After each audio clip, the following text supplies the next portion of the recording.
Good evening, I'm Steve Eager. First on Fox 4 News at 5:30 tonight. The prosecution has rested its case against a Bedford man accused of murdering his ex-girlfriend and her 8-year-old son. Roxanne Sanchez's 12-year-old son was also stabbed but survived. Her 8-month-old son with the accused killer was not harmed in the attack that happened last May. Fox 4's Laurie Berger was in court today when Sanchez's surviving son testified. Unbelievably brave young man. Laurie, horrible story, too.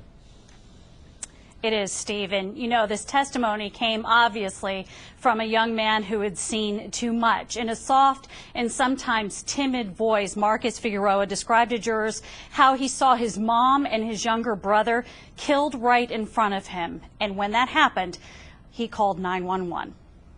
He was in his mom's Bedford apartment. Today, he told jurors he watched as Cedric Ricks killed his mother, Roxanne Sanchez, and his 8-year-old brother, Anthony, seen here in pictures from Facebook. He stabbed her. Where were you when that happened? I was on the floor. Pretty close to your mom? Yeah. Marcus says he ran to his closet, tried to dial 911, but Ricks pulled him out and forced him into the family room.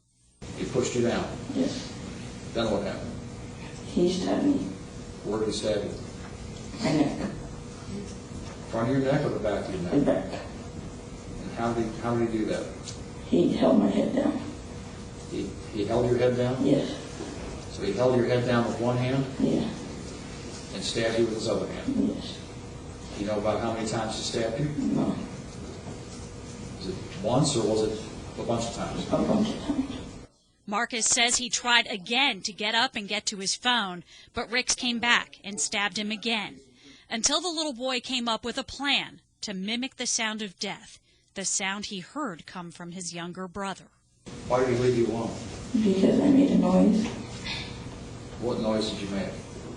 The same noise Anthony made. What kind of noise was it? A gargling noise. Why did you make that noise? Because when Anthony made it, he stopped. Did you make that same noise hoping that he would quit stabbing you? Yes.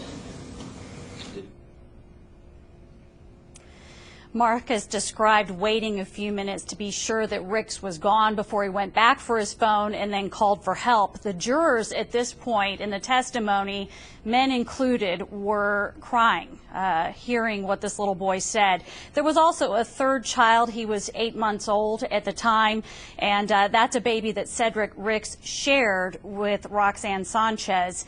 That baby, Isaiah, was left unharmed. Steve? All right, Laurie, I'm curious, when you hear that kind of testimony, you talk about jurors crying. The defense walks a tough line there. Sometimes they just let that testimony sit. They don't want to question a young man like that, but they did today. I think that's interesting.